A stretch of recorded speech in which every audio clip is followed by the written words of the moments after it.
একটা constitutional body, তার মাথায় যিনি বসে রয়েছেন ভারতবর্ষে, তিনি এখন এই দাবিটা করছেন এবং সেই দাবিটা যে যুক্তির ওপর ভিত্তি করে করছেন, এবং তিনি শুধুমাত্র কথা হোকের প্ল্যাটফর্মে বা রাজনৈতিক মঞ্চতে হাওয়া গরম করা, পার্ডন মাই ওয়ার্ডস, হাওয়া গরম করবার জন্য কিন্তু বলছেন না।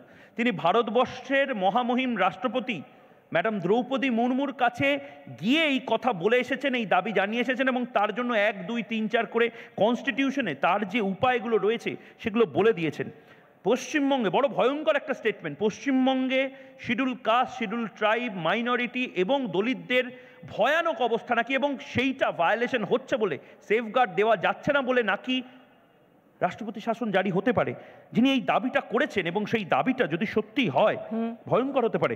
তার মুখ থেকেই শুনি প্রথমে। অরুণ হালদার, জাতীয় শিডিউল কাস্ট কমিশনের কার্যনির্বাহী চেয়ারম্যান আমাদের সঙ্গে রয়েছেন।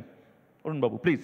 এবং তার কাছে আমাদের অবশ্যই এই প্রশ্নটা করতে হবে যে তিনি যে মনে করছেন তার 356 ছাড়া, রাষ্ট্রপতি শাসন ছাড়া এই বাংলায় এই মুহূর্তে কোনো বিকল্প নেই, কেন মনে করছেন? কারণ আমি যে বক্তব্যটা রেখেছিলাম, রাষ্ট্রপতি শাসনের মতো পরিস্থিতি কেন তৈরি হয়েছে, অনেকেই দেখেছি এর আগে বলেছিলেন যে একটা সন্দেশখালীকে কেন্দ্র করে কি করে উনি রাষ্ট্রপতি শাসন চাইতে পারেন। এটা একদিনে হয়নি। আজ থেকে 3 বছর আগে যখন প্রথম বাঙালি হিসাবে ন্যাশনাল এসসি কমিশনের ভাইস চেয়ারম্যান হিসেবে আমাকে নিয়োগ করেছিলেন, সেদিন আমি বলেছিলাম যে টিএন সেশন আসার আগে যেমন ইলেকশন কমিশনের কি পাওয়ার এবং ক্ষমতা আছে এটা জানতো না। বাঙালি হিসেবে প্রথম যখন দায়িত্ব দিয়েছেন, 34 বছর ধরে বাংলার এই সম্প্রদায়ের মানুষের মধ্যে কাজ করতে করতে যে অভিজ্ঞতা আমি পেয়েছি, সেই অভিজ্ঞতাকে কাজে লাগিয়ে সারা ভারতবর্ষের মানুষকে দেখাবো যে ন্যাশনাল কমিশনের কি ক্ষমতা, কি পাওয়ার আছে এবং কি অধিকার তারা সুরক্ষিত করতে পারে। এই শপথ নিয়ে আমি আমার কাজ শুরু করেছিলাম। এবং আমার শেষের সময় সন্দেশখালীর মতো একটা ঘটনা আমার চোখের সামনে আসলো। কমিশনে যখন আমি হেয়ারিং করছিলাম দিল্লিতে, টিভির পর্দায় সমস্ত ঘটনাগুলো আমি চোখে দেখতে পেলাম। আমাকে কিন্তু কেউ বলেনি, কেউ আমাকে ফোনও করেনি। যখন একটা ঘটনা গেছে আমি নিজের দেখে আমার বিবেকের টানে আমি কিন্তু দায়িত্ব নিলাম যে ইমিডিয়েটলি এর বিরুদ্ধে কিন্তু কমিশনের দায়িত্ব আছে। যাদের সেফগার্ড করার জন্য মহামহিম রাষ্ট্রপতি আমাদেরকে নিয়োগ দিয়েছেন এবং তার ইনচার্জ হিসেবে আমাকে কিন্তু ইমিডিয়েট ব্যবস্থা নেওয়া দরকার। আমি সঙ্গে সঙ্গে, সেদিন শনিবার ছিল আমার মনে আছে, আমার সেক্রেটারিকে ডেকে অফিস খুলিয়ে সেই সময় ডিজি এবং চিফ সেক্রেটারিকে নোটিশ পাঠিয়েছিলাম। সন্দেশখালীতে যেটা হচ্ছে, সেখানে এসসি এসটি তপশিলি অধ্যুষিত মানুষ, অধিকাংশ মানুষ সেই সম্প্রদায়ে বাস করেন, ইমিডিয়েট তার রিপোর্ট পাঠান। 3 দিন তাকে সময় দেওয়া হয়েছিল। তারপরে আমার মনে হলো যে পরিস্থিতির দিনকে দিন যে ভয়ানক পরিস্থিতি চোখের সামনে দেখতে পাচ্ছি, এখানে আমার স্পট ভিজিট করার প্রয়োজন আছে। আমি বিবেকের দর্শনে সেখানে স্পট ভিজিটের জন্য যেটা প্রোটোকল আছে, সেই প্রোটোকলে রাজ্য সরকারের কাছে চিঠি লিখেছিলাম, ডিজিপি চিফ সেক্রেটারিকে চিঠি লিখেছিলাম, যেটা কমিশনের এই ধরনের ঘটনা ঘটলে সরকারের উচ্চপদস্থ আধিকারিকদের সাথে নিয়ে কমিশনকে যাওয়ার কথা। কারো রুখবার পাওয়ার নেই, তাদেরকে চিঠি লিখে জানিয়েছিলাম। প্রথম দিন থেকেই তারা অসহযোগিতা করতে শুরু করলেন। ওখানে ভয়ানক পরিস্থিতি, আপনি ওখানে যেতে পারেন না। আমি তাদেরকে চিঠি লিখে আমার অফিসারদের দিয়ে বলেছিলাম, ভারতীয় সংবিধান আর্টিকেল 338-এ কমিশনের যে পাওয়ার দিয়েছেন, এই ধরনের কোনো ঘটনা ঘটলে স্বতঃস্ফূর্তভাবে সুমোটো কমিশন সেখানে ইনকোয়ারি করতে পারে এবং সেখানে গিয়ে খোঁজখবর নিতে পারে।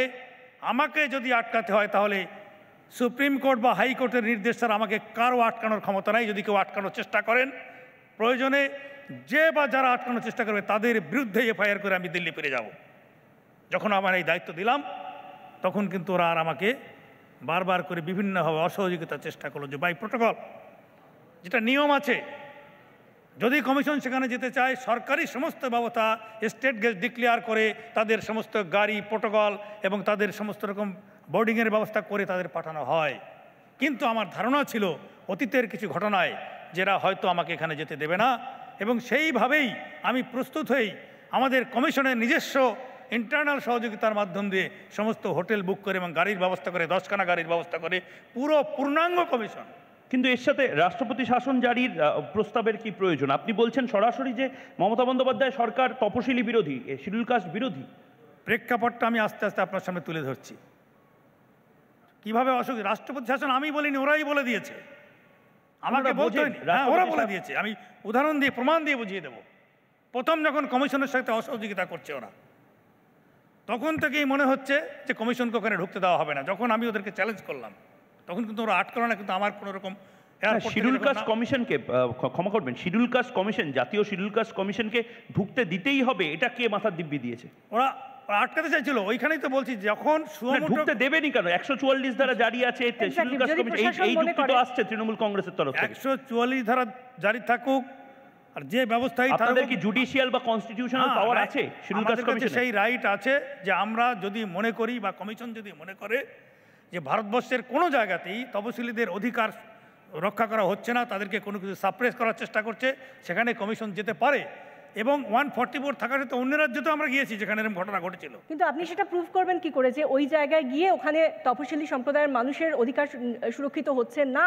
সেইটা যে আপনি বলছেন, সেটা যতক্ষণ পর্যন্ত ওখানে মানুষের সাথে কথা না বলতে পারবো, তারা আমাকে কথা বলতে আটকানোর কি আছে? আমাদের কাজটা কি আছে প্রথমে ভালো করে জানা উচিত। কমিশন যাবে, সেখানকার যারা ভিকটিম আছে তাদের সাথে কথা বলবে, মানুষের সাথে কথা বলে যে ঘটনা টিভির পর্দায় দেখছি, মিডিয়ার মাধ্যমে দেখতে পাচ্ছি, সেগুলো জাস্টিফাই করবে, ভেরিফাই করব করে যদি মনে হয় না সত্যি সত্যি এখানে তপশিলীদের অধিকার সুরক্ষিত হচ্ছে না, তারা সেফ মাঠ মনে করছে না, তখন আমাদের প্রথম কাজ হচ্ছে সরকারকে বলা। আমাদের কিন্তু ওখানে রাষ্ট্রপতি শাসন জারি করার কথা বলা ছিল না, ওখানে বলার উদ্দেশ্য ছিল না। কিন্তু যাওয়ার পরে যখন ওখানে লোকদের সাথে কথা বললাম, প্রতিটা খেতে খেতে বাধার সৃষ্টি করছে, এবং ওখানে এডিজি র্যাঙ্কের একজন অফিসার উপস্থিত থাকা সত্ত্বেও যখন আমরা সেখানে থানায় পৌঁছলাম, সেই অফিসার তুচ্ছ তাচ্ছিল্য করে আমাদের সামনে থেকে মুখ ঘুরিয়ে নিয়ে চলে গেল।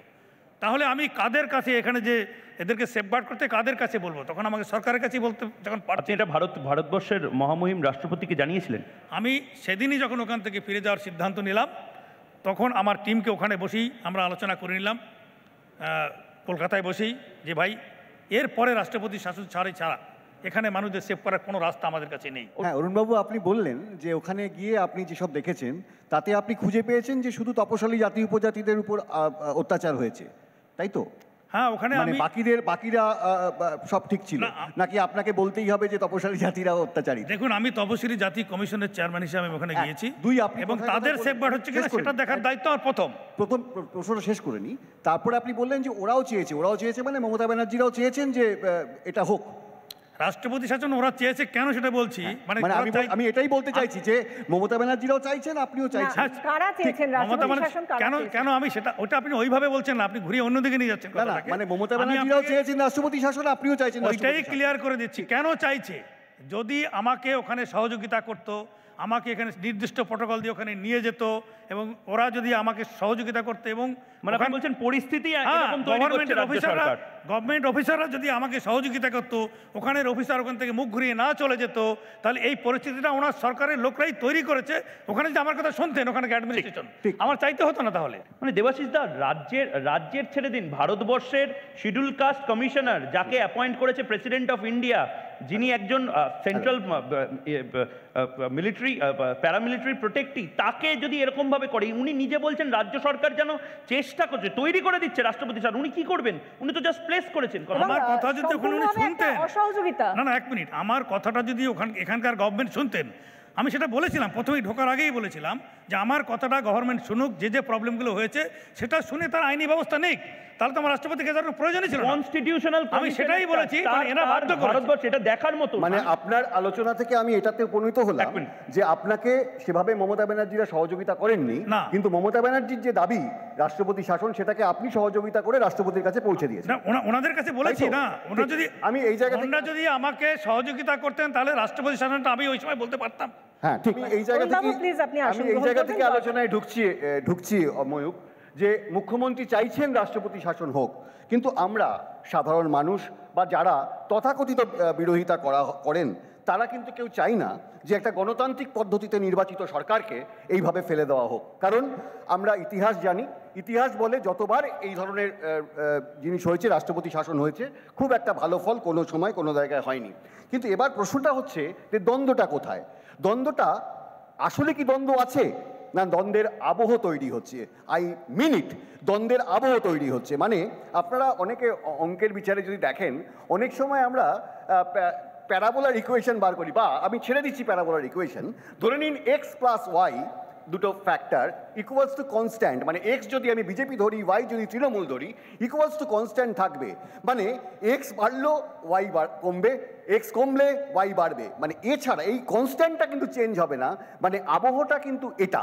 এবং আলটিমেটলি এই বাইনারিটা আমি বলছি না বা কোনো বিরোধীরা বলছে না, এইটাই কিন্তু ক্রমশ উঠে আসছে। কোথায় উঠে আসছে আমি একটা একটা করে উদাহরণ দিচ্ছি।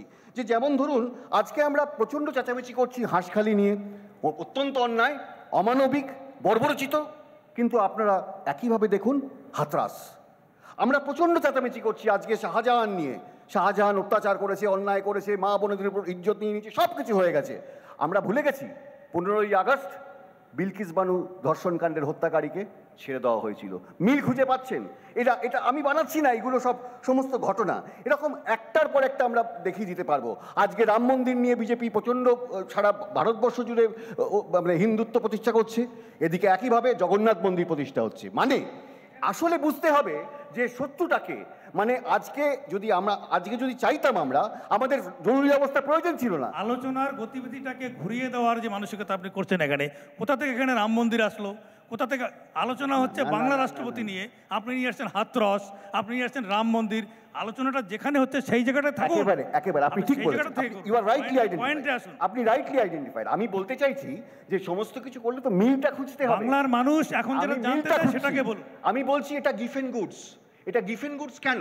গিফেন গুডস জানেন তো, সেটা হচ্ছে ল অফ ডিমান্ডের মানে না।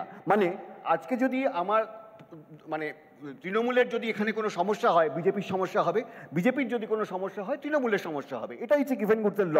আমি এটা বারবার বলতে চাইছি, আসলে বিজেপির মূল শত্রু হচ্ছে কমিউনিস্ট পার্টি বা কংগ্রেস, তৃণমূলেরও একই শত্রু হচ্ছে কমিউনিস্ট পার্টি বা কংগ্রেস। তো এই জায়গায় দাঁড়িয়ে পশ্চিমবঙ্গে এই দ্বন্দ্বটাকে বজায় রাখতে হবে বিজেপিকে, এবং তৃণমূলকেও একই দ্বন্দ্বটা বজায় রাখতে হবে। আপনার প্রথম কথাটাই ফিরে আসছি যে এর আগে বহু রাজ্যে রাষ্ট্রপতি শাসন হয়েছে, কিন্তু কেন্দ্রীয় সরকার কোনো অবস্থাতেই অন্তিম পরিস্থিতিতেও রাষ্ট্রপতি শাসন দিতে চাইছে না, একটা গণতান্ত্রিক সরকারকে ভাঙতে চাইছে না। এটা বর্তমান কেন্দ্রীয় সরকারের বেসিক নীতি। আর সেই কারণে এত অত্যাচারের পরেও, এত এখানে 2021 সালের পরে এখানে যেভাবে ভায়োলেন্স হয়েছিল, মানে ইতিহাসকে ফেল করে দিয়েছিল, তখনও কিন্তু রাষ্ট্রপতি শাসন দিতে পারতো, কিন্তু দেয়নি। কেন চায় না কিছুতেই কেন্দ্র সরকার যে এখানে একটা রাষ্ট্রপতি শাসন হয়ে যাক, গণতান্ত্রিক সরকারকে ভেঙে দেওয়া হোক। কিন্তু এসসি কমিশনের যে সাবজেক্ট যেটা চেয়েছে, সেটার একদিনে শুধু সন্দেশকালের উপর বেশ করে চাইনি, এটাকে বারবার ন্যাশনাল কমিশনের যে পঞ্চায়েত নির্বাচনের আগে 40 দিনে 6টি রেপ অ্যান্ড মার্ডার কেস হয়েছিল, সেখানে আমি নিজে স্পট ভিজিটে গিয়েছিলাম, এবং সেই স্পট ভিজিটগুলোতে একটা ক্ষেত্রেও বর্তমান সরকারের কোনো আধিকারিক, উচ্চপদস্থ আধিকারিক সেখানে থাকেনি। তাদেরকে দিল্লিতে ডাকা হয়েছে, তারা ইগনোর করেছে। অর্থাৎ প্রতিটি ক্ষেত্রেই শুধু এটা শুধু সন্দেশকালী নয়, এই সরকারের মানসিকতা যে তপশিলি বিরোধী, প্রত্যেকটা ক্ষেত্রে এরা প্রমাণ করে দিয়েছে। আর্টিকেল 338-এ এই সম্প্রদায়ের মানুষকে সেফগার্ড করার অধিকার কমিশনের কাছে দিয়েছে। বারবার সেই জায়গাটা এই সরকার আঘাত করেছে, এবং সেখানে চরম পর্যায়ে সন্দেশখালী গিয়েছে যখন এরা প্রশাসন কোনোভাবে কমিশনের সঙ্গে সহযোগিতা করতে পারছে না, বাধ্য হয়ে আমার কাছে এই সম্প্রদায়ের মানুষের বিবেকের তাড়নায় রাষ্ট্রপতি শাসন ছাড়া দ্বিতীয় কোনো জায়গা ছিল না বলে আমি সুপারিশ করি।